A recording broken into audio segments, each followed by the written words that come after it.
Hi everyone. I finally had time to sit down and read all my comics from Free Comic Book Day. I've got 10 comics, and since most of them are still easy to get for free, this is a machine gun review of all 10. The first I read was Raising a Reader, an essay by Meryl Jaffe, published by the Comic Book Legal Defense Fund. Jaffe speaks to parents, explaining to them the basics of how comics are constructed, such as panels and gutters. The primary comic art used to illustrate the author's points come from Jennifer and Matthew Holmes' Baby Mouse and Squish series. I've really enjoyed the Holmes siblings' work, so I'm glad to see them featured here. There's also some basic information suggesting educational resources for teachers who wish to use graphic novels in the classroom. The information is very basic and probably familiar to most parents who read comics in their youth, but I do think it's an effective, straightforward introduction to the medium for parents who may not have read comics as children. At the time I'm making this video, Raising a Reader is available for free online through Comixology's digital comic reading tool. Second, I got the Mighty Morphin Power Rangers Free Comic Book Day issue as a gift for a young person who digs the Power Rangers. I've never watched them growing up, so the fact that it's a recap issue helped me understand the franchise a bit better, but it's probably mostly review for old fans of the franchise. For a recap issue, it has a neat framing device, which also leads into the current series, Shattered Grid. The Power Rangers' interdimensional overseer, Zordon, sees the Rangers are in a desperate situation and calls upon the emissaries, who I'm guessing are a sort of celestial manifestation of the power that powers the Power Rangers, I guess? What I liked about this is that Zordon demonstrates a heroic sacrifice in choosing to come to the emissaries to seek aid. We also get to see important moments in a bigger story, not just a goofy little self-contained story with no weight. I have to admit, despite my limited interest in this franchise, this was a solid hook, promising a fight with weight where the heroes are already at a disadvantage. Diego Galindo illustrates it with what I consider a solid, slightly cartoony style. Despite a couple of copy-pasted panels, I think Galindo's style is fun and pleasing. It's not Tumblr art, and it looks like a fitting style for an action comic. Third, Viz Media put out a free preview for two Pokemon manga, Pokemon Sun and Moon and Pokemon Horizon Sun and Moon. Amazingly, these are two completely different stories with nearly identical titles. When I recommend manga to parents of young kids, it can be hard to find all ages appropriate books, so I appreciate most of the numerous manga inspired by the Pokemon franchise. My favorite manga to recommend to parents is Pokemon Adventures by Hidenori Kusaka, the first 9 volumes being illustrated by Mato. I think Mato has a very clean, consistent, charming style. She's a fantastic mangaka. So when I read new Pokemon manga, I tend to stack it up against Mato's work. Satoshi Yamamoto's art is also fun and cute, and though I still prefer Mato's fluid line work and solid character proportions, Yamamoto's expressive work definitely fits with the fun world of Pokemon. The story's deuteragonists, appropriately named Sun and Moon, meet each other for the first time, overcome some villainous members of Team Skull, and we get a hint of a mystery for Sun's character. Nothing groundbreaking, but a fun, promising start for a kid-friendly story. The second story preview for Pokemon Horizon Sun and Moon, written and drawn by Tenya Yabuno, has a very different vibe. Most of the Pokemon manga have to feature a cute, kid-friendly drawing style, but if I had to describe how Yabuno's style is different in one word, it would be bouncy. Although I actually prefer Yabuno's unabashedly adorable art style, we don't get much of a hint for what to expect in the full story, except for a quick Pokemon battle and a hint that the opponent might be more than he seems. Even in books aimed at young children, I like to see more character development in the early chapters. Both of these manga look like the type of thing I'd wait to read when they're available at the library, rather than buy right away. But for parents of young children, I definitely say check these two new series out. Another all-ages comic was put out by Dark Horse for the Legend of Korra franchise. I'll confess to having a love-hate relationship with the Legend of Korra animated series. The animation often looks spectacular, but I think the show's plot and character development is quite weak compared to its predecessor, Avatar: The Last Airbender. I've got to be honest, in terms of convincing me to go check out the regular comic series, the Legend of Korra Free Comic Book Day book does little to persuade me to give it a shot.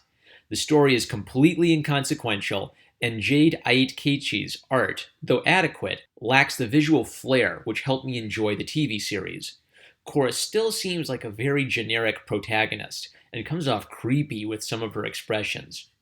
There was a bonus story which was so well hidden, you probably missed it, even if you're a Nintendo fan.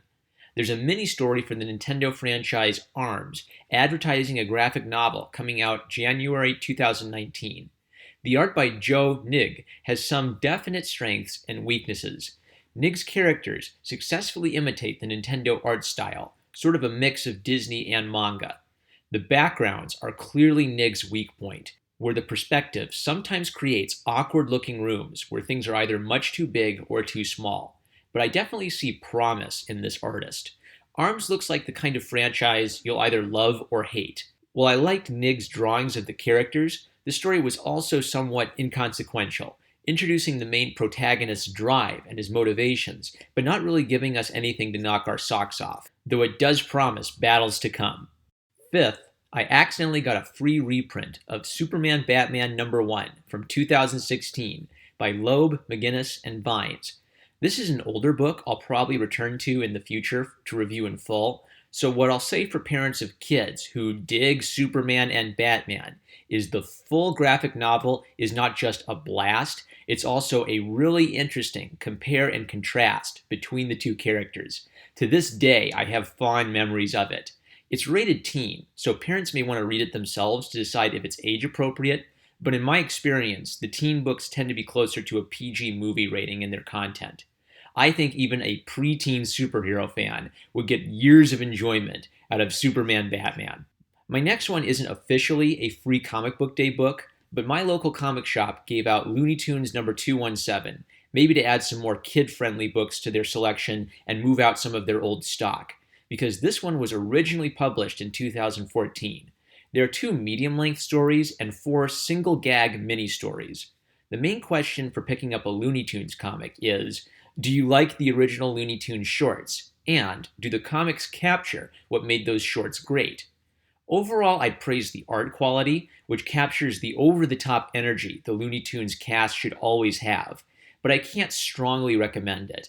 The stories were somewhat generic setups for Looney Tunes slapstick, and though I found it amusing, I didn't really laugh a lot reading it.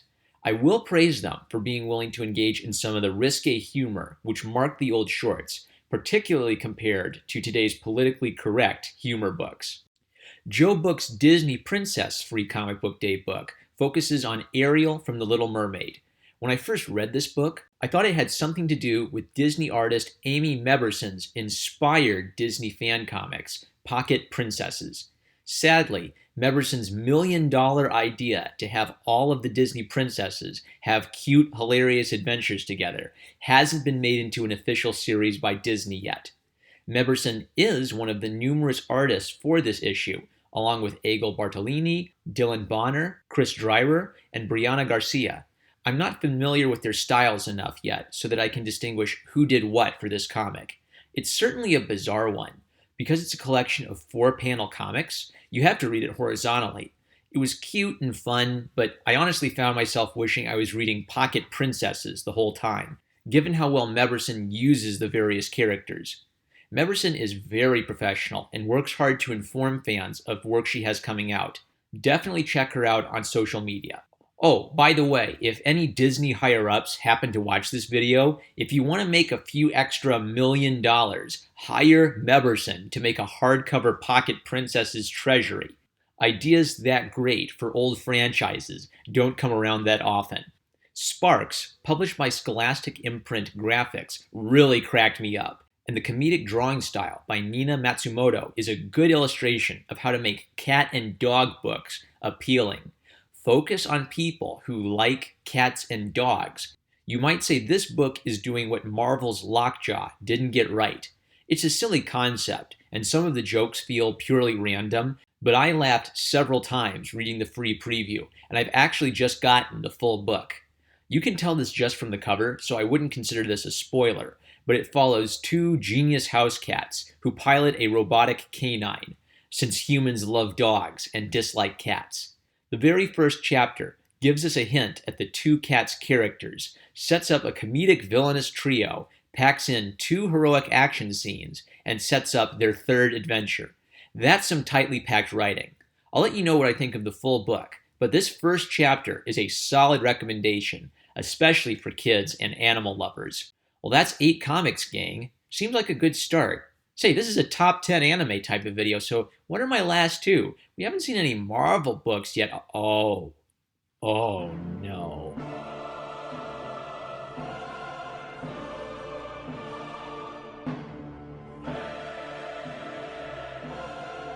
I drink your milkshake. I drink it up. Well, the Free Comic Book Day Avengers story isn't that bad, but yeah, these 2 are garbage. So far, my favorites are Mighty Morphin Power Rangers and Sparks, at least in terms of getting me caught up to speed and interested in new franchises. What books did you get on Free Comic Book Day, and will you be checking out any new series because of it? Let me know in the comment section below. You know what else is free? That's right, this YouTube channel! If you dig my comic reviews and discussion videos, you can help this channel grow by liking, subscribing, and clicking the bell icon to receive notifications. If you get any comic series based on my recommendation, feel free to let me know here or on Twitter at N01MarmadukeFan. I'd love to hear from you. I love you guys, and I'll catch you later.